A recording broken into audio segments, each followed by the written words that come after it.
No, you turn it off. Push up towards you. No.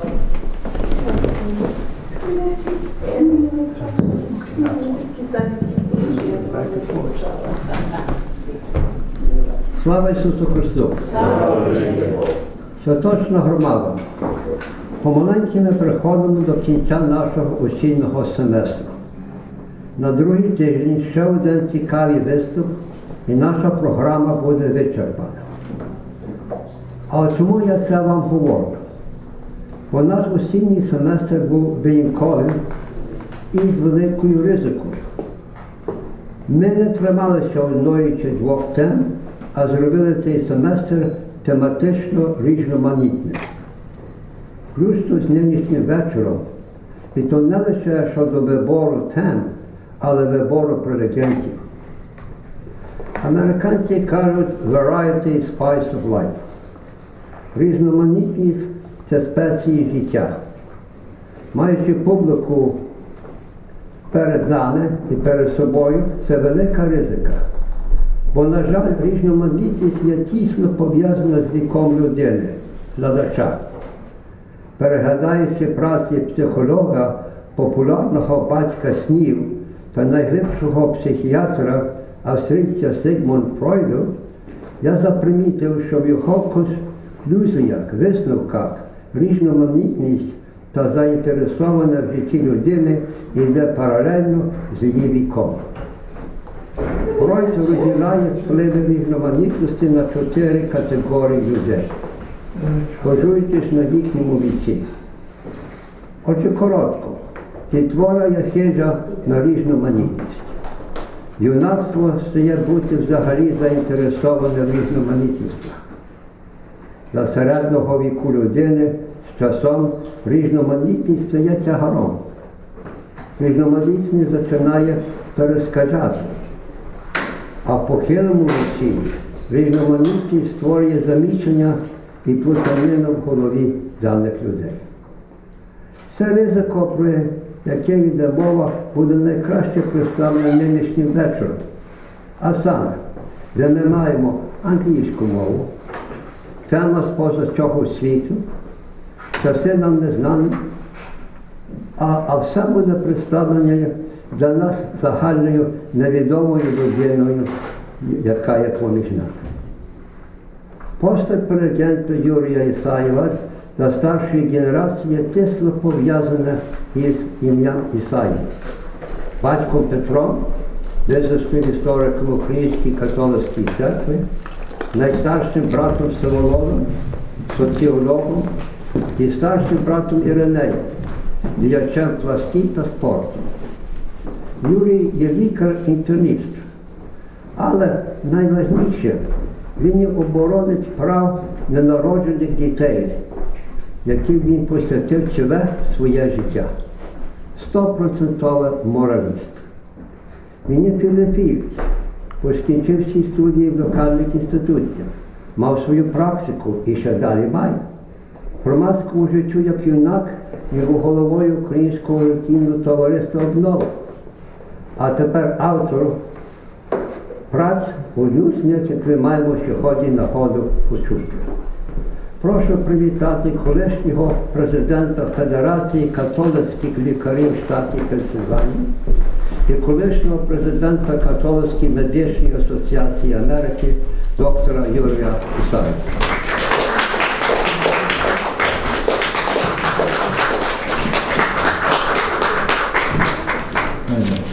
Думаю, моментально ще покажу іншого говорити. Дякую. I'm going to speak in English for a number of reasons, because if I were to prepare this talk in Ukrainian, I would have to write it out, and I would have to have Dr. Rudnitsky correct all the grammar. And now that I'm no longer his student at LaSalle, I don't think he would be interested in doing that. Anyhow.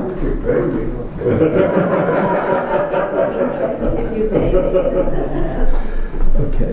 Well, thank you for inviting me, and I think it's a very appropriate time to give this talk on Blessed Mykola Konrad, because on November 3rd, a week from this weekend, Sunday, is the International Day of Prayer for the Persecuted Church.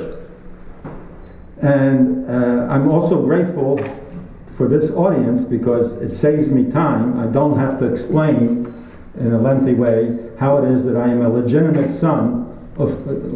grandson of two priests. And sometimes it takes a little doing to a non-Ukrainian audience.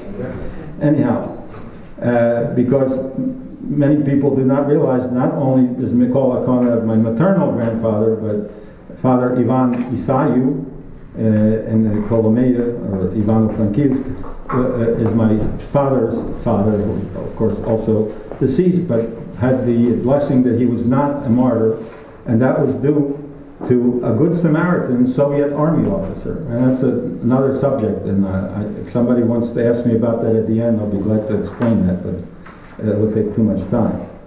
But I am in awe and in all humility of an audience like this, because realizing that many of you as well had family members who suffered martyrdom during the horrors of World War II and the Soviet Gulag, who have not as yet been recognized or beatified.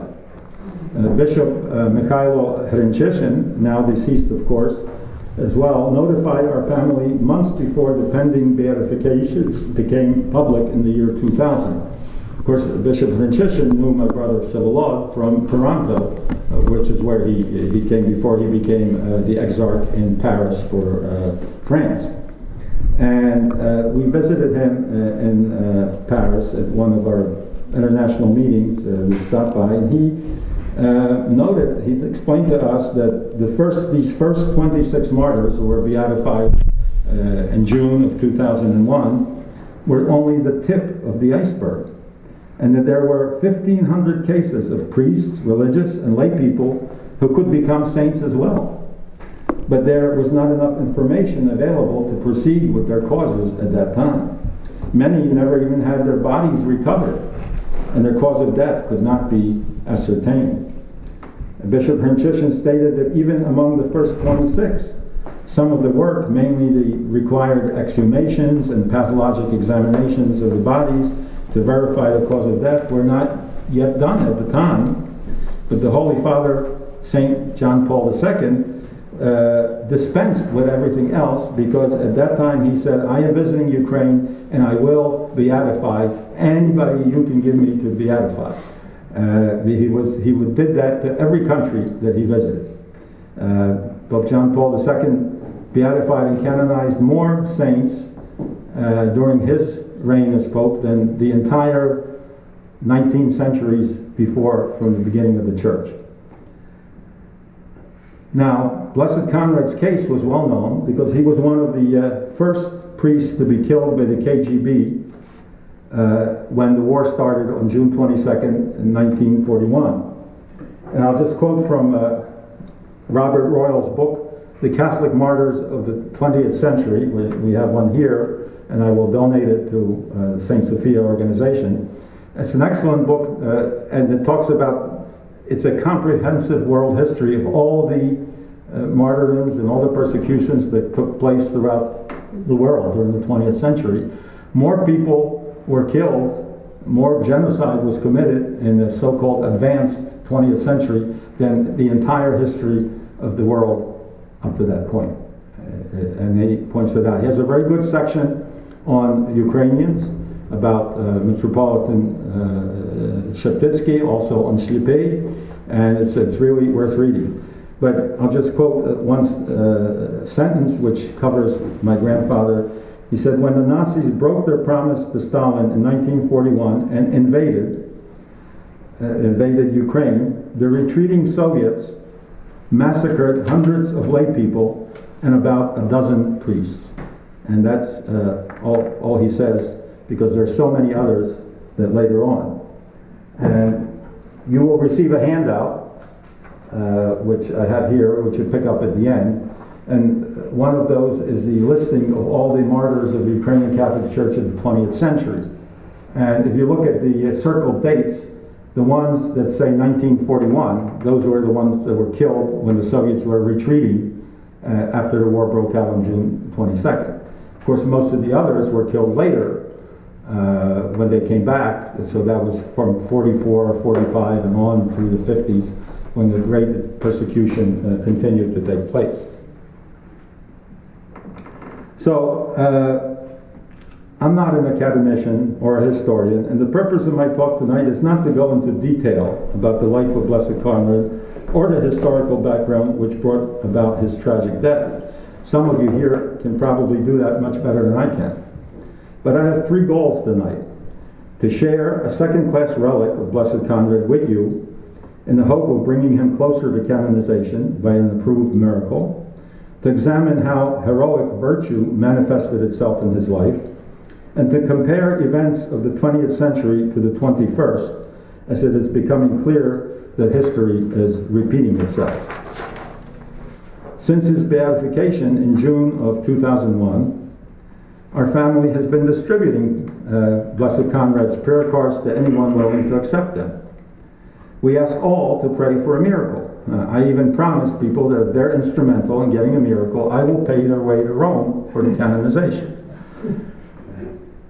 Many people say, how can we hope for a miracle since there are so few and far in between in modern days?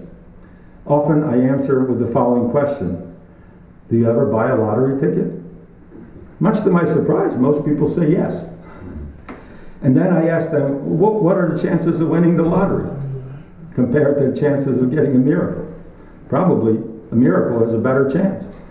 But then easily understand that you cannot win the lottery unless you buy a ticket.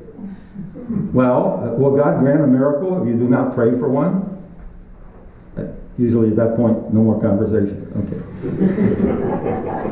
But many times, we do not even see the miracles that happen in our lives as a result of prayer, since we're always only looking for the big one, the obvious one. There are other miracles which we may recognize if we pay attention or we look retrospectively. In your packet, which is you pick up later, it's in the cellophane. There's several items in it and some prayer cards. There's a reprint from the Journal of the Catholic Medical Association back in the year 2000 when it was announced that he was going to be beatified. It was written by Dr. Richard Watson, a good friend of mine from Newark, who describes the beginning of a remission of a life-threatening, unexplained illness of his developmentally disabled son through the intercession of Blessed Conrad. Of course, this was in 2000. His son is now alive and well now, 19 years later, with no recurrence of that unexplained illness that no one could, had no medical explanation. I don't think it would be accepted by the Vatican as sufficient to proceed for canonization, but it is miraculous, as there is no other medical explanation for what happened. Dr. Watson also describes her own oldest daughter's advanced brain tumor, similar to the ones that killed Senator Ted Kennedy and more recently Senator McCain, hopeful at the time that she would also receive a cure. She did not receive a cure. At first we were tempted to be disappointed. And then we realized that yes, there was a real miracle here. Colleen lived in remission for an extra 3 years before she died, during which time many good things happened to her spiritually and in relation to her family. And we recognized were truly miraculous only in retrospect. A search of the medical literature revealed no cases of such long remissions of this terribly aggressive cancer. Mostly everybody died within 2 years, even with the most important treatments. Today now, there are some treatments that prolong the life, but at that time, they were not. So again, I don't think the Vatican accepts, as a rule, they don't accept a temporary remission of cancer as a miracle. It has to be a complete cure. But the interesting thing that happened to Colleen was that when it did come back 3 years later, and we had very good medical evidence that for 3 years it was just, you could not see it anywhere in the brain. We had all kinds of testing done. And it came back in the back of the brain where the sleep function is the reticular system. And her symptoms were, well, she did first have a seizure, but those were easily controlled by medication. She had this somnolence syndrome where we would sit there and talk, and suddenly she'd just fall asleep and you couldn't wake her up. And she'd sleep for 24 hours or sometimes more. And then she would wake up and carry on the conversation where we left off before she fell asleep. I've never seen anything like that. Well, that lasted for several weeks, and then there was no further treatment. She had received all the radiation. He could not operate that area of the brain, and she passed away by not waking up one of those occasions. However, there was no pain, there was no suffering, and she had had time to do things that would not have happened 3 years prior. And that, in retrospect, is a miracle, considering how difficult time other patients have with this kind of aggressive embryonic tumor. Now, I was hoping that Dr. Klufas said he would come here. He's probably tied in traffic, because he's, anyhow, he would have a story to tell, and I'll paraphrase him, and maybe he'll come in before the end. Several years ago, when his mother in Boston, I think she was 93 years old, collapsed and found to have an aortic aneurysm up in the chest, totally inoperable, almost assured death within 24 to 48 hours. She had very, very little blood pressure, could not even sit up because the blood pressure would drop so much, and you cannot operate on that part of the aorta that comes right out in the heart. And she was too old for getting any kind of transplants, or her blood vessels weren't good enough. So she was lying flat in bed. The doctors told his sister, who was there, that within 24 hours she'd be dead. And my experience with people that have this aneurysm is that that's correct. Like, nobody recovers. Well, I had given him a relic, and he overnighted the relic to his sister, who put it in the bed next to her, said the prayer, and guess what? The next day, she sat up, her blood pressure was normal, everybody was surprised, the x-ray did not change, but she was able to get up and walk, and said, what am I doing here? I want to go home, and went home and lived for over another year, when she died from an unrelated cause. Now, I'm still asking, that really could be but I still ask you have to write it up, we have to get all the medical records, we have to send it. First we have to send it to the VU, because that's where the postulator is, and then when if they decide that this is good to go, they would send it to Rome and so forth. So I'm still waiting for him to do it. He said he would come today, but he's probably got caught in traffic, or he's still practicing like I do, probably was delayed. So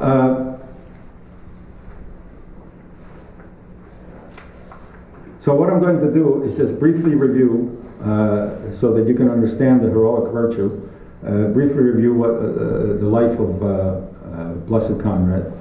So Blessed Conrad was born in 18, see that? My senility is always 60, 76. Okay, there you go.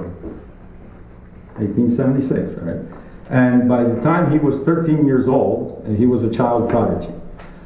He went to a gymnasium where the Salesian fathers were run by that, and they said this boy is very bright, and they arranged to have him go to Rome to have his studies. So not only did he excel in his studies in Rome, by age 19 he had a PhD in philosophy. Later on he was going to have a PhD in sociology and moral theology. At age 23 he was ordained a priest. Now I'm thinking of ourselves and our children, and our grandchildren. At age 23, they're still sitting home figuring out what they're going to do with their lives. But this was a different time. People, you either did it or you didn't get anywhere. So at that point, he was, but before he was ordained, 6 months they said in Rome, well, he was ordained in Vio, but they said in Rome they send him home 6 months before the ordination. Guess what? Because of the rules, if you want to get married, you better find a wife in those 6 months. Okay. Now, I remember this from my mother saying what she heard from my grandmother, and he had never given it any thought. How am I going to find a wife? All he's done was studying theology and seminarian and that kind of thing. This was the case of many of the priests who were young seminarians. So when he came back home, actually it was not Treville, it was Ternopi, and then a lot of people who had daughters at that marrying age would invite the seminarians to their home, would arrange dances and parties, it was considered a good thing if your daughter married a priest and became a yimosh, you know. And you know, many people thought that that would be life of ease. Well, as it turned out, it wasn't a life of ease. But even before things got to the point of persecution, the wives of the priests did not sit around doing nothing. They participated in the parish work, they did teaching, they did all kinds of things. And when Blessed Conrad went to Strach and became a pastor for the first time, I'm just going forward a little bit, when we went to Strach in the year 2000 for the first time and met with people there, I remember a lady who was pretty much in her 80s, who was telling us what a wonderful priest Blessed Conrad was. Well, and then she said, I didn't know how to read and write. And I was waiting for her to say, oh, he taught you how to read and write. She said, no, your grandmother taught me how to read and write. So all the people in that village had a great memory of her as being, you know, one of the central figures in their education and so forth. So, and then, you know, when all the persecutions came, we hear about the suffering of the priests, but the suffering of the wives maybe wasn't physical, but you can imagine what the suffering was. And this is something that, you know, that I discovered. Now, I was born in 1945, and the war had already ended. We were in Germany. I was born in a little village in Aufkirch. The German Bauers took refugees into their own home, and that's where I was born. And then eventually we moved to displaced persons camps. In 1949, we came to the United States. In 1950, my grandmother joined us from Austria. She was with my with my uncle Vladimir in Austria for a while, and then she came to join us. She eventually died when I was 10 years old, and I'm sorry I don't remember as much about her as I should have. But she babysat me when I was 4 or 5, and when I wasn't yet going to school. Everybody else was going to school. My mother worked 2 jobs. So we'd walk into Fairmount Park, and I probably should apologize to her for trying to run away and do things like that as a 4-year-old boy, you know. But I remember her talking about Lunachko, and you know, I didn't know who Lunachko was. But, and she would sigh, and sometimes she would cry. And of course, at that point, I didn't realize what she was talking about. But obviously, in retrospect, we know exactly what Bakcha was talking about. So, anyhow, so when he went on to, after marriage, he was appointed, of course he had 4 children, my mother, my oldest uncle Stefan, the other uncle Vladimir, and Teta Maria, who never made it to the United States, the Skoronska. She passed away in 1948 as a young woman of some kind of cancer back you know, during the Iron Curtain. We didn't have any contact with her. No, actually, I'm sorry, my other grandfather passed in 48. She was a little bit later in the 50s. But be that as it may, from 1930 to 1939, Professor Conrad, whose life was completely academic, he now had 3 PhDs. He became professor of philosophy at the Theological Institute in Lille under Schlippe. He published textbooks, one of the ones that survive to this day and have been reprinted and are still used now at the Ukrainian Catholic University in Lille. And if I may give a little plug to my father, Petro Isayu, he did in 1973, he completed the re-editing of this particular text. And my father died in 1973. So he completed this a couple of months before he died. And he had Lou Gehrig's disease. He was very weak in muscles. I remember he had to hang on until he finished the editing of this. And I remember in the very end, he was still typing on the Ukrainian typewriter, just dropping his fingers because he couldn't have enough strength to lift up his wrist. And finally got it done. We sent it off to Rome, and it was published. So the time up until 39 was a time of great success. In the view of the Theological Academy, Theological Institute, everybody who, either seminarians or college students who had to learn religion, all came to the same institute. You know, look what happened in Western Europe in the 30s. You know, you had Margaret Sanger, you had all kinds of liberal ideas, and Metropolitan Sheptytsky was very smart. He said, we're not going to have that in Western Ukraine. So we're not going to have every university teaching some other form of religion that claims to be Catholic but isn't. So he centralized the teaching of religion, theology, philosophy, all those pertinent subjects. And very rightly so. And remember, during Pope John Paul II, we had this ex corde ecclesia because of the same things that were going on now in the United States in the 60s and the 70s and so forth, with all these new revolutions, sexual and otherwise, coming on. So everything was great, and he was functioning, he was very happy, life get on. But here we are, Halachina, right there, in between the horrible clouds that are gathering in the east. You know, we have the Holodomor in eastern Ukraine, and the horrible clouds that are gathering in the west, in Germany under Hitler. And as you know, on September 1st, 1939, out of nowhere, unexpected, all of a sudden, there was an attack in Lviv. It wasn't a big attack, I think it was just on the train station. And the next thing, of course, you know, they invaded Poland. Halachina was under the tutelage of, or whatever you call it, of Poland. And the German armies arrived first, and then the German armies retreated, and the Soviet armies arrived. And from then on, everything changed. Now, the institute was closed, I think partially not just by the Soviets, but Soviets would have closed it, but I think Sheptytsky was smart enough to close it because he didn't want to know them to know who the seminarians were and who the professors were, so he kind of dispersed everybody because he knew that persecution would come. Well, the next year and a half, there was this tension between the church and the Soviet government. They took away lands, they harassed the church. They didn't have the courage to kill anybody because I think that they would have had a revolution on their hands because the people were so religious. So, but here, Conrad, Nicola Conrad winds up without a job. He's never been a pastor. He only worked as an academic and as a professor, and now he's out of job. But all the priests knew, and Sheptytsky told them, persecution will come sooner or later. It's just a matter of time. I can't tell you to be martyrs.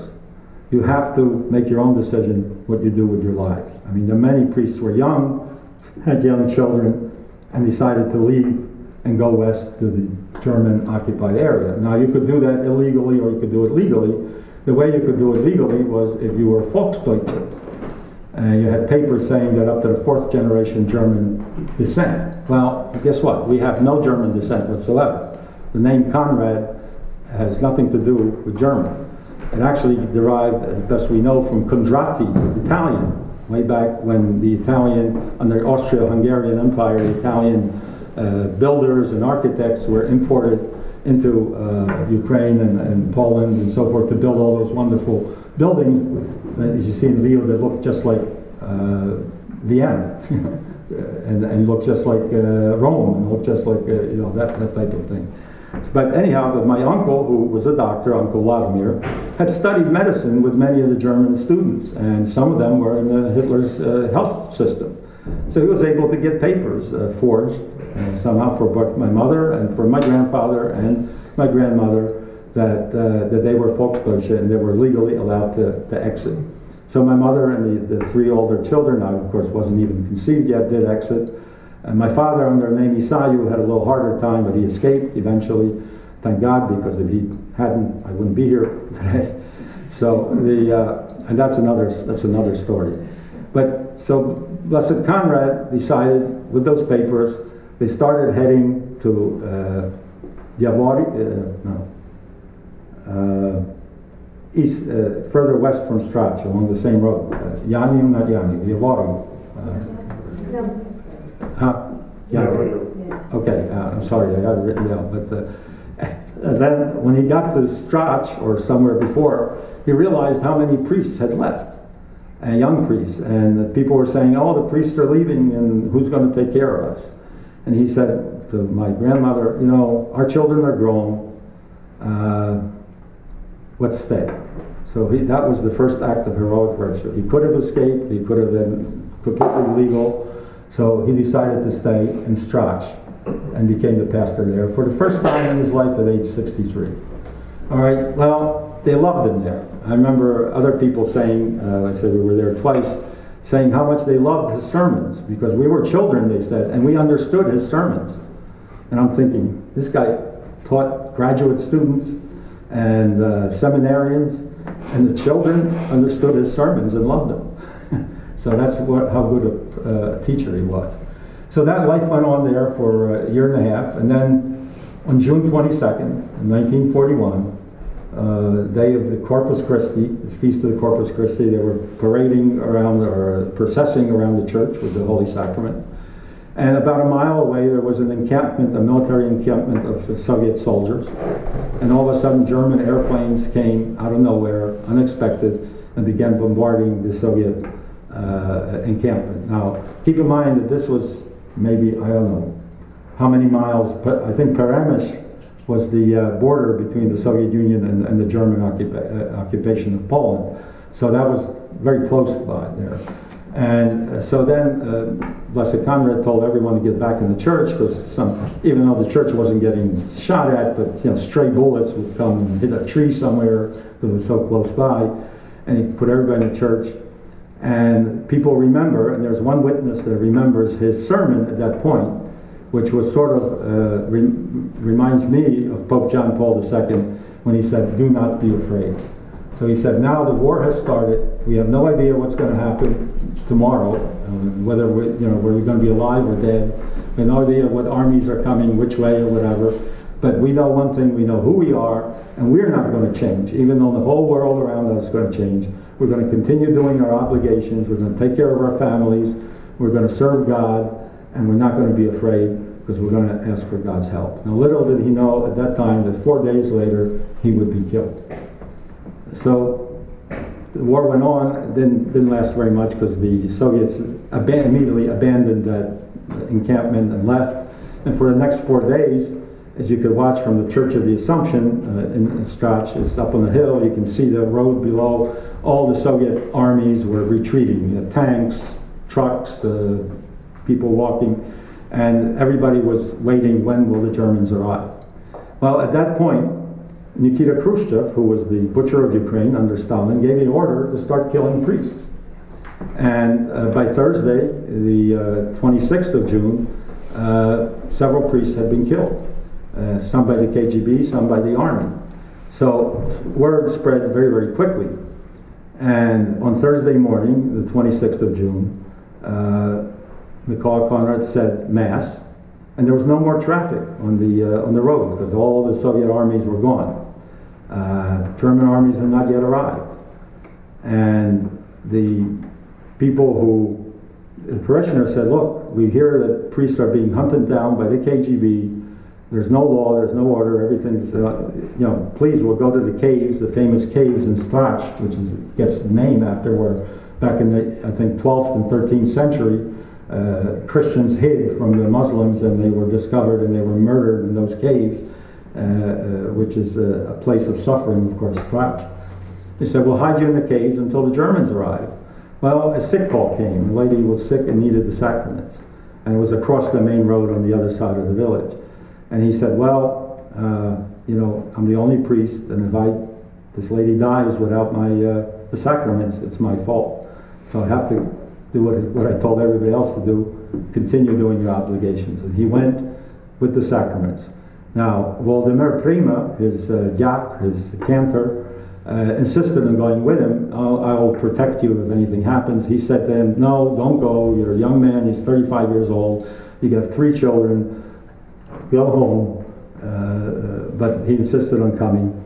On the way back, they did give the sacraments. On the way back, they were picked up by the... and this is where, as Irena says, there's some confusion exactly what happened, but I think based on what I heard through live witnesses in Strach, there were these 2 men who were called the Chekista in the village, right, who were like the Soviet councilmen or whatever, their job was to know everything that's going on and report to the KGB. They came on horses and arrested them, both of them, took them down to the road, and then a car came and picked them up with other KGB agents, and they drove eastward towards Lviv. Well, everyone thought that they were going towards Lviv, and you had that big in Lviv there were many captives, and I think it was one of the big jails that they kept all the political prisoners, and they thought that that's where they were taking. Well, what happened the following day when the Soviets were leaving Lviv, they killed everybody in that prison. I think they say up to 13,000 people were killed. So when finally everybody left, my uncle and other people actually went to Lviv to look through those bodies to see if that's where they were. Well, they didn't find anybody. And then it turned out, of course, that by this time the German armies had arrived, but they wouldn't allow anybody to go into that encampment area because there were still mines there, live ammunition and so forth, and rightfully so. So then it turned out that a man came by and said, I was riding my bicycle at that time, and they didn't go to the view. They turned left over here on that road and went into the woods near the encampment. Well, he was afraid to tell anybody before because he thought he might get killed too. But now it was safe that all the Soviets were gone, so he admitted that. And he said he heard gunshots. And then also, but before they were able to go and search for the body, there was an incident where two of the women were going down to the creek to wash their clothes, and one of the German officers in a motorcycle stopped by and pointed to the woods and made a sign of the cross. And they didn't know whether they were going to be raped or what, and they ran away and didn't tell anybody. Obviously, in retrospect, he was saying the priest's body that's where he was pointing, where they had found the priest's body. So when they finally discovered Conrad's body, it had been moved a number of yards into a sand pit which previously contained ammunition. It was a very dry area in the sun. Apparently, Vladimir Prima tried to run away. His body was much further away. And they caught up with him. He was extremely beaten up. And by this time, the body was decomposed, because this was, again, it's controversial how many days later this was happening, but it was definitely enough days later that in the middle of summer, in June, bodies would decompose. Well, so Prima's body had to be just wrapped in a sheet and put in a closed casket. Well, Mikola Konrad's body looked fresh, and there was fresh blood coming out of the chest. And there was a big procession. They brought the body back, they cleaned the body up and made arrangements for a very, very big funeral as appropriate priest. Bishops came from Lviv, so it took another day or so to arrange the funeral. And when he was buried, he was laid out with all the reza, with all the, and we couldn't tell that he was murdered because he was all cleaned up and there was no more blood. However, when they removed the body from to put it into the coffin, the whole sheet was completely bloodstained. And that's a first-class relic that the church has over there. And actually, we asked for some of it, and we did get some. And it's a little tiny piece of bloody that you need a magnifying glass to see. But they're very strict with these relics. But thank God we got some of it. So anyhow.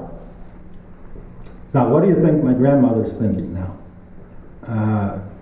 His body was not decomposed. It looked fresh. Obviously, he was dead.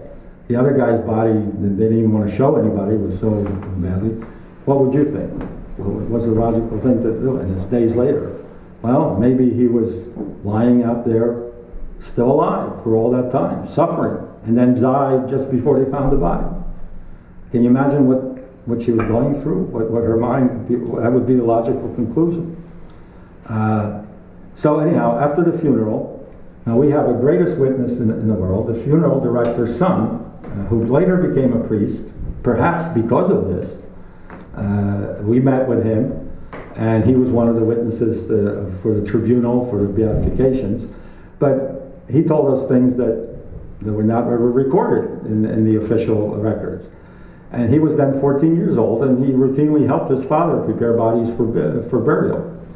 Well, he said that after a few days, I didn't remember how many, after the funeral, my grandmother came to his father and said, "Look, tell me, how did my husband die?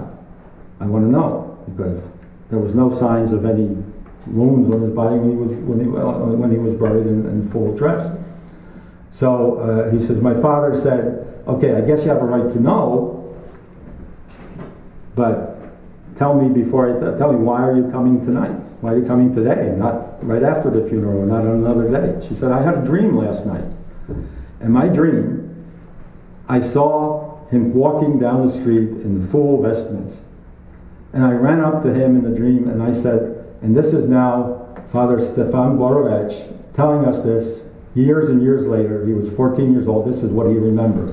And he used the exact words. He says, "And your mother said, I ran up to him in the dream and said, 'Lunichko, Lunichko, where have you been? We've been looking for you.' And he said to me, 'Do not look for me. I am in heaven.' And I had very little pain. I had chest pain, and then head pain, and there was no more pain." That's what he told her in the dream. Now, can you believe how God allowed this message to come to this woman after this kind of suffering that she did, not knowing? So then the funeral director said, yes, he had one bullet hole right through his chest and a gash on his head because of the standard execution, close range with a high-powered rifle.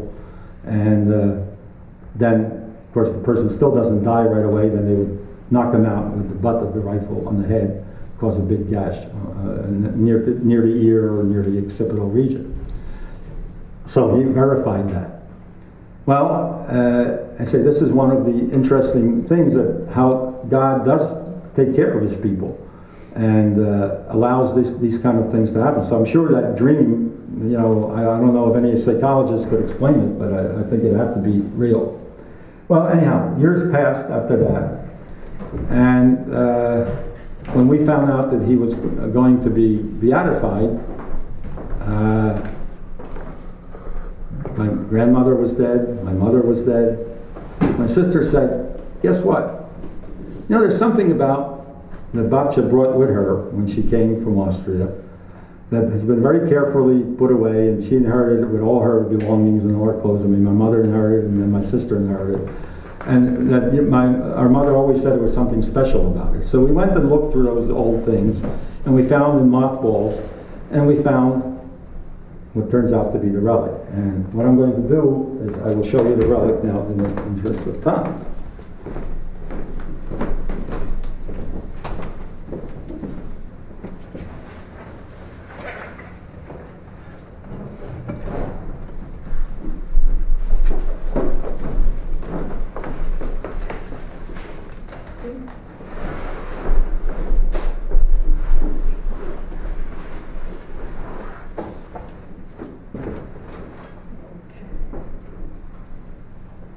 So, okay, before I take it off.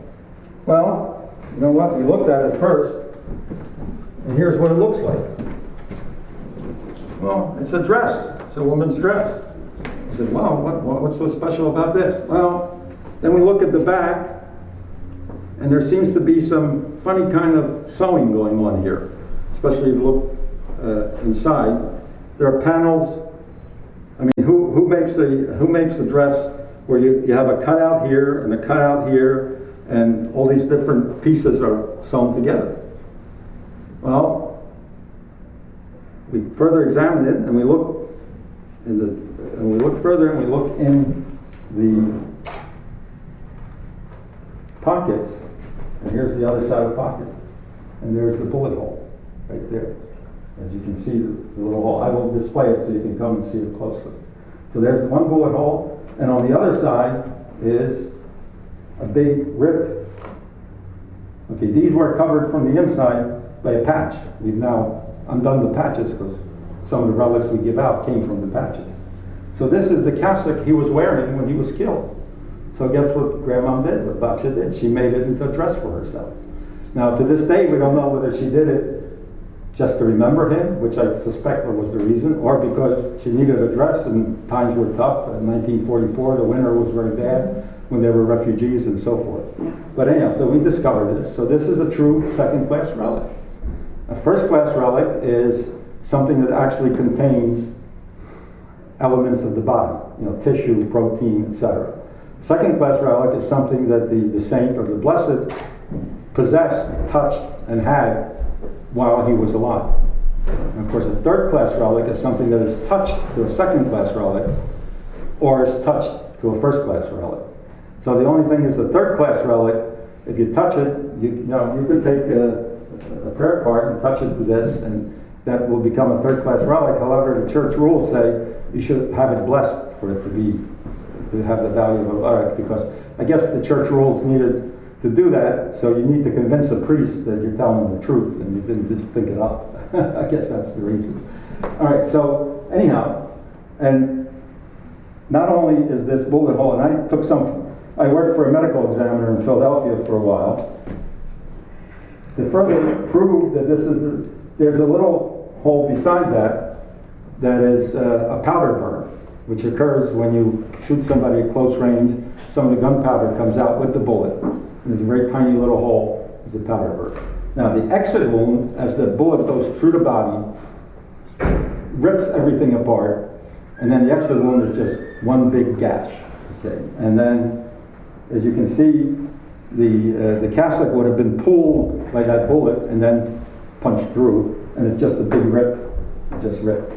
So that's it. So I'm going to hang that here with the.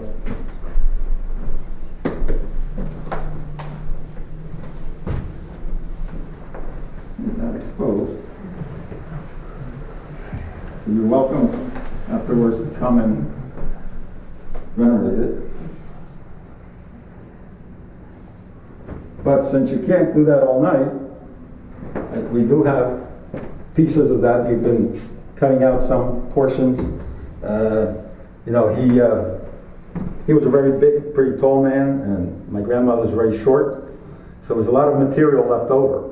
And what she did with that material, first of all, she did these shoulder pads.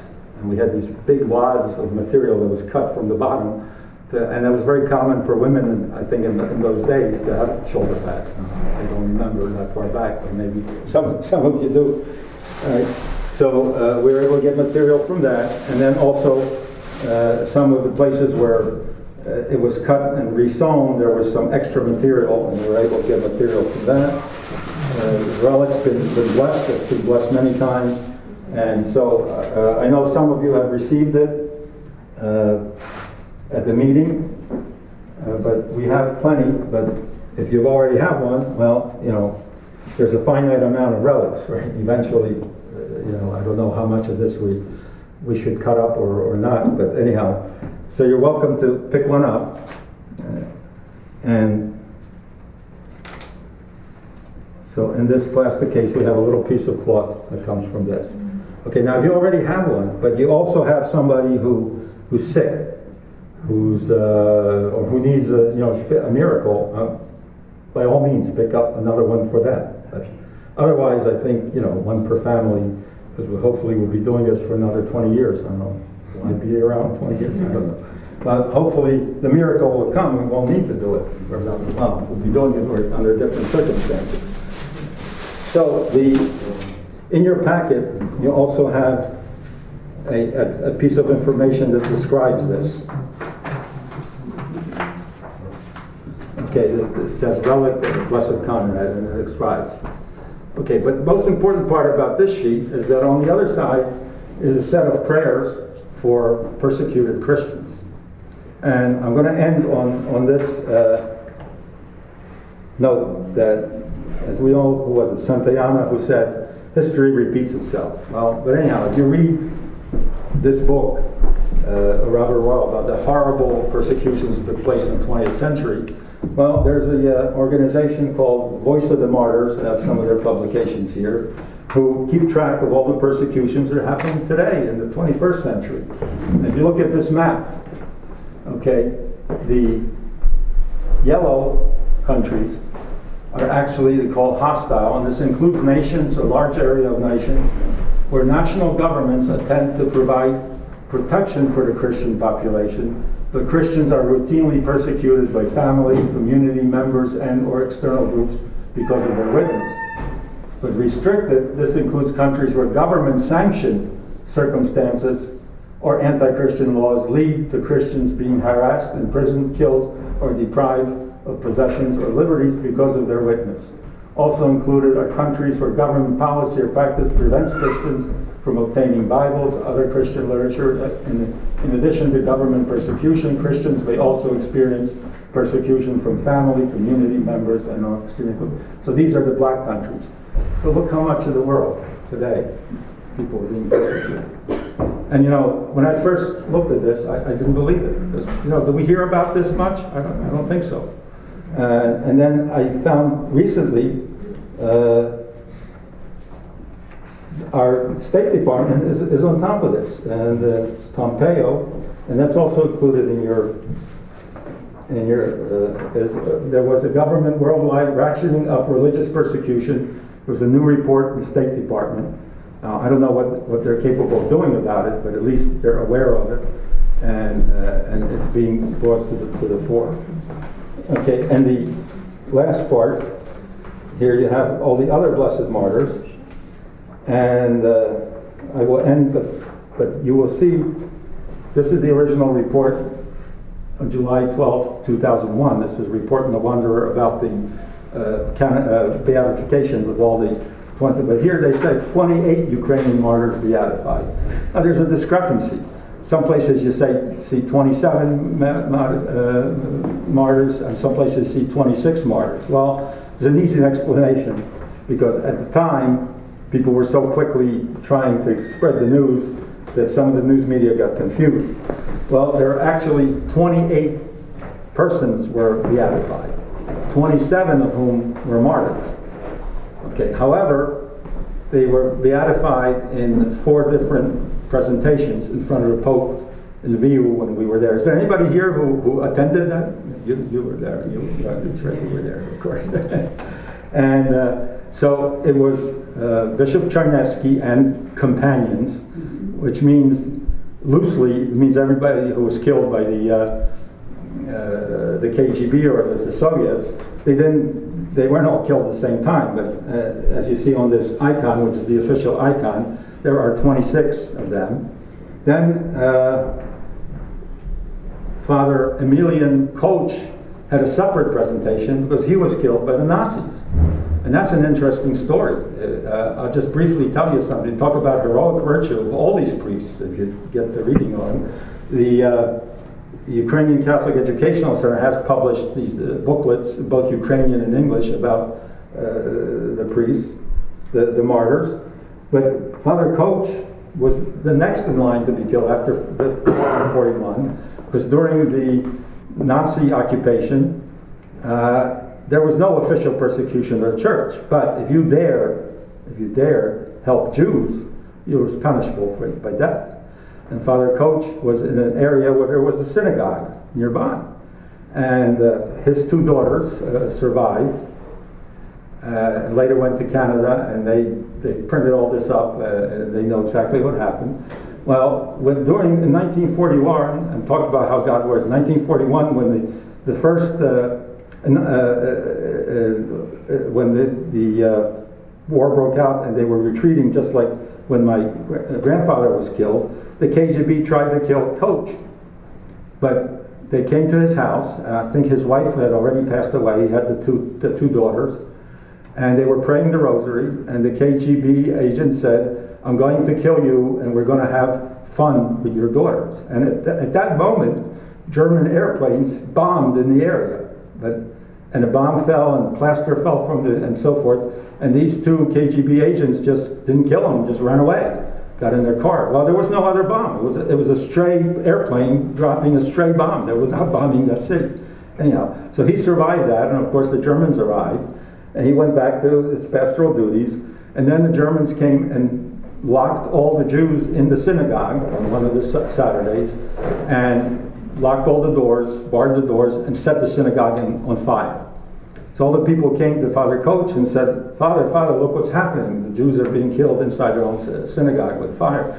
So there were, I don't know how many SS people were there.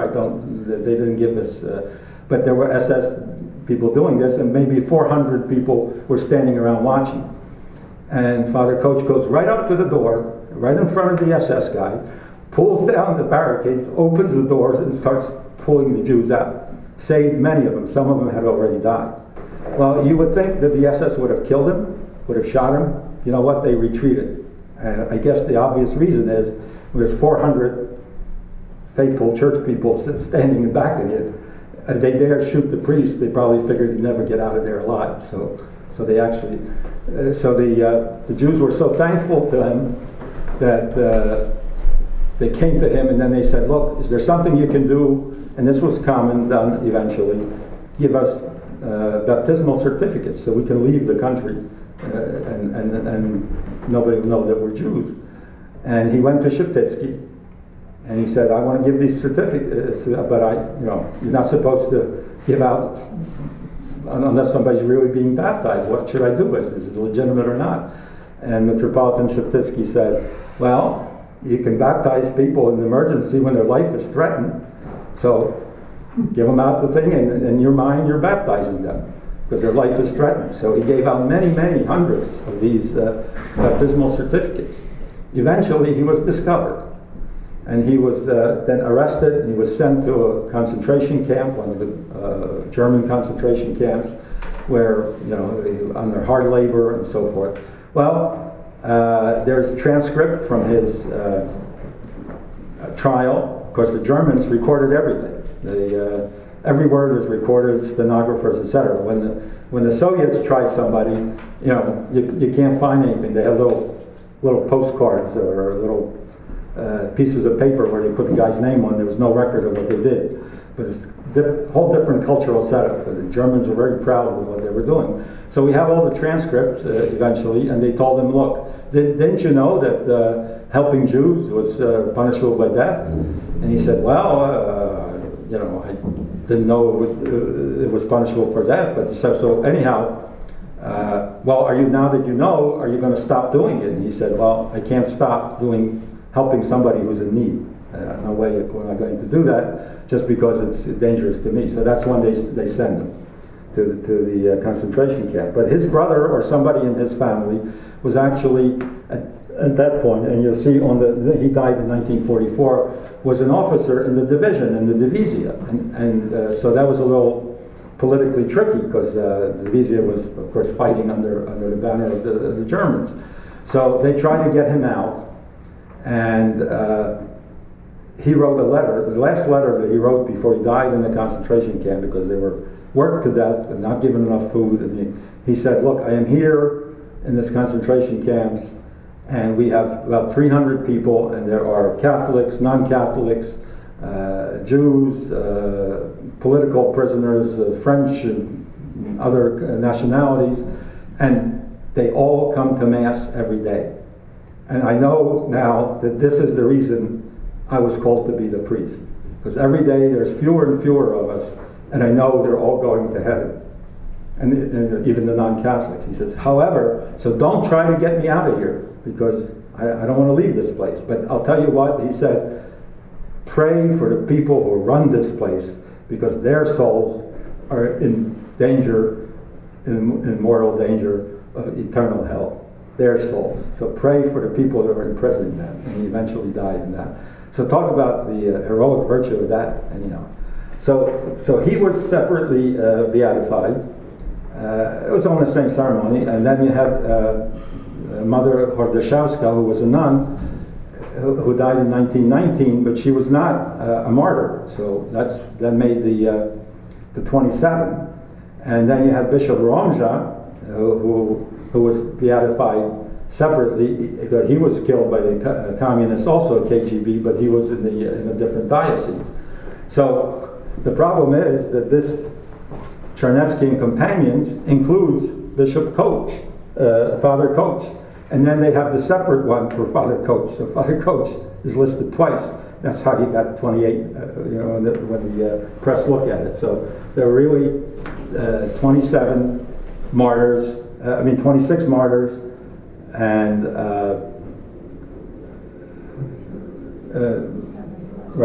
because Ramja was one of the martyrs, he was the bishop, but that count of one, sometimes a million is counted, Coach is counted as twice. So anyhow, let's go on. So we see what's happening today, and I think I'll go back to, and a lot of this is Protestants or non-Catholics and so forth, but I'll go back to what the Pope said during the beatification. And I remember listening to that. I don't know if you recall that. He said that Christians of other confessions were also persecuted and killed on account of Christ. Their joint martyrdom is a pressing call for reconciliation and unity. This is the ecumenism of the martyrs and witnesses to faith, which indicates the path of unity to the Christians of the 21st century. He predicted that. May their sacrifice be a practical lesson of life for all. He added that it is necessary to ask forgiveness of one another and forgive one another for the wounds inflicted and received, and unreservedly trust the renewing action of the Holy Spirit. So I will end with the ending statement of Robert Royal, which really impressed me, because we're thinking of today as being probably a time where we don't have a lot of persecution, where we actually do. But he says, for a Christian, martyrs are not merely models to be imitated, but like all saints, spirits with whom we are in communion, waiting with a common hope. Martyrdom is, in a deep sense, the paradigm for the Christian life. Any person who starts to follow the Master seriously cannot help but find himself or herself attacked by the same forces that attacked him. Happy is the age that does not produce a large crop of martyrs. But even happier is the age whose people are willing to remain with Christ, whether it means martyrdom or not, for from that willingness to this springs everything that makes it worthwhile to live. So thank you very much for listening to me. So you're welcome to come up and pick some of those relics, and I'll be around if there's any questions. And I'll be glad to try to answer them in Ukrainian if you want to. Okay, both languages are open now. Any questions? Yes. Well, since you teased us about it, tell us about the Slovene officer who saved your grandfather's life. Oh, okay. So this is grandfather Isayu, who was in Ivano-Frankivsk. I don't recall exactly the name of the parish. But this is when the Soviets came back in 1944.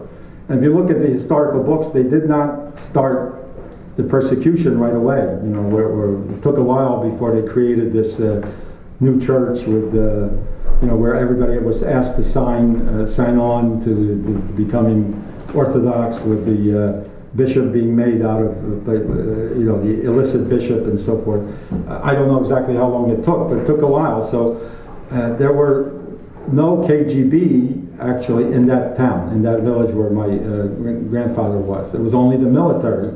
Obviously, they didn't have enough occupation, for every single city and every single village in the country.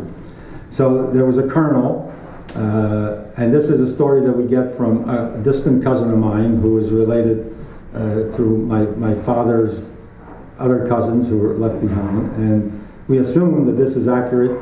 Who knows over the ages how accurate it is. But when it came time that the order came to arrest priests, so whether it was 45 already or whenever, he came to my grandfather and he said, "Look, Father," he was Russian. He was not Eastern Ukrainian. He was Russian. He said, "But I am a church-going Orthodox Pravoslavny, and I do not arrest priests. And I do not like being given this order. So please leave town tonight, and when I come tomorrow I can give a report that you escaped."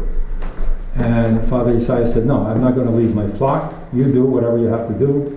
I'm staying, and we're continuing to do whatever, And again, that heroic virtue of being faithful. So he was so perturbed, he did not want to arrest him. So the next day, he looked at all the documentation, and my my grandfather's wife's maiden name was Filippo. He says, "Oh, Filippo. That's probably, we'll make that Russian. We'll make that Filippo. And your Isayu, we'll make you Isayev." And he actually doctored the records, and I don't know what happened that they never made the connection. And he listed them as the Orthodox priest in that town. There were no Orthodox churches in that town, only Catholic. But he listed, and it was bought by the government, and they continued on. And I don't know. I mean, sure, eventually somebody found out, but it was beyond that time of the persecution. So I don't think anybody came back to redo everything. And he lived another 3 years, where he died of natural death in 1948. And when we visited there, his tombstone says Isayev. Of course, that's how it was written. My name was misspelled on the literature, but that's funny. But we have to pay $1,500 to correct the tombstone. Put Isayu in there. But that's it. And so that's how he survived. He never was arrested. He never was... and as I say, I haven't seen no reason not to believe that story. I'm wondering how it is that that stuck, and eventually they didn't catch up with that, but who knows? But that's the story we have, and it's not been published anywhere. This is what has been handed down.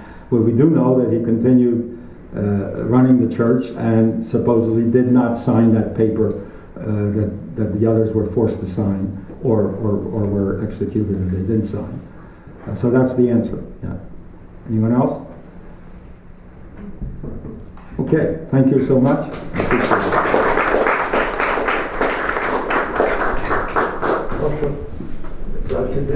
Internists in what upstate town you up there now? Wernersville. Somewhere. Just like from near Reading. Somewhere in the boondocks up there, right? George Дюшка сказав кілька слів. Що ще стало? Моя мама мала коли 90 літ, я думаю, що вже мала 90, і дістала thoracic aortic aneurysm величезний. То є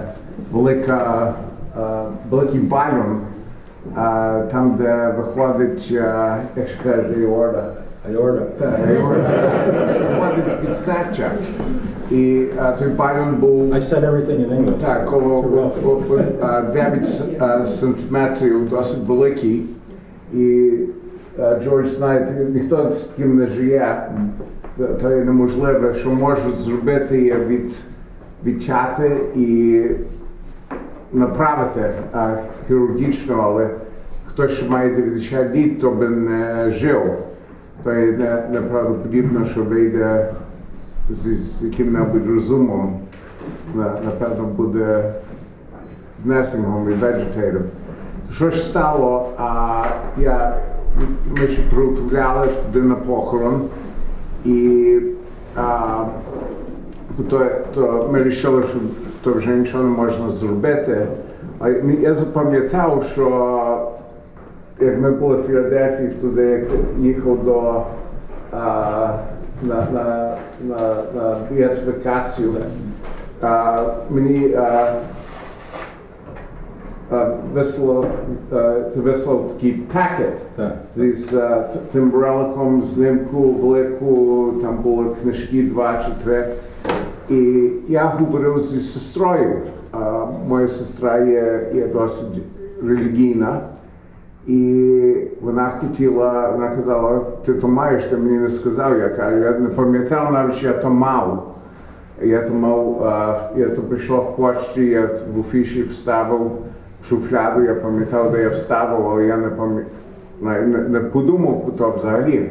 Вона каже, йди відразу на почту і вийшли, щоб я дістала на другий рано. Бо ми думали, може я поїду до Коннектикут, і вона мешкає. Моя мама була Brigham and Women's в Бостоні. То ми думали, може ми ще стрінемо десь в Коннектикут півдороги, і вона то хотіла відразу.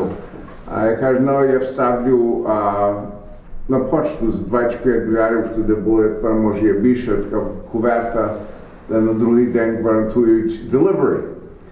І що ще стало, вона дістала той пакет, вони ще забрала відразу до шпиталю і поставила коло моєї мами, вона ще молила, і там ще другі пані ще молили, і що ще стало, що з тим ніхто не виходить.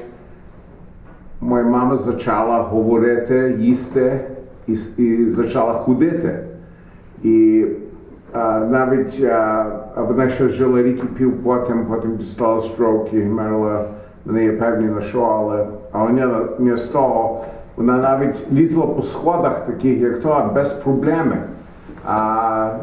Коло рік і пів вона вмерла за рік, і то ж стало на весну, але вона жила цілий рік і ще на бічу сиділа, і ще болтом їхала, і все. Восени вона вмерла десь в пізному октобрі. То рік і пів жила, і ходила, і говорила, і все робила. Ніколи вона була досить така disagreeable person. Personality ще не змінило, але що робила нормально, як би сказати. That takes a bigger miracle. Я не знаю, ми тепер то все складаємо докупи і George. I'm waiting with bated breath. Yeah, I'm waiting too. Waiting too. We need help getting it together. Actually, my sister's getting it, so she's going to take over trying to get everything together, the MRIs from Brigham and Women's, and hopefully it will help. Yeah, okay. Help your grandfather's case.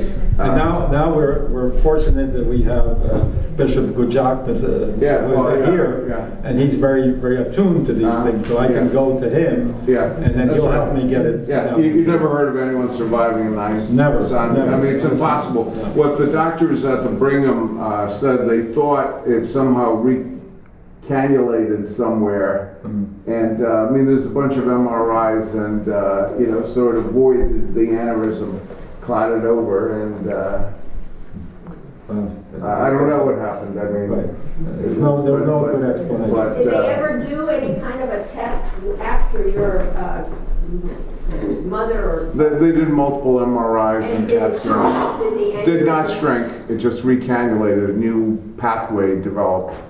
So, take it for what that's worth. I mean, either believe or you think it's a 1 in a million. And even if that's an explanation, to have it develop in 24 hours is just totally unheard of. Yeah, and she started immediately, she wasn't immediately climbing steps, but she started talking, eating, getting up from bed, going to the bathroom, But then she spent that next summer and the summer after at her beach house climbing steps, actually fairly steep steps because it's one of those post-Katrina places, that's post whatever. Well, let's do what we can. Maybe we'll all be on our own pretty soon.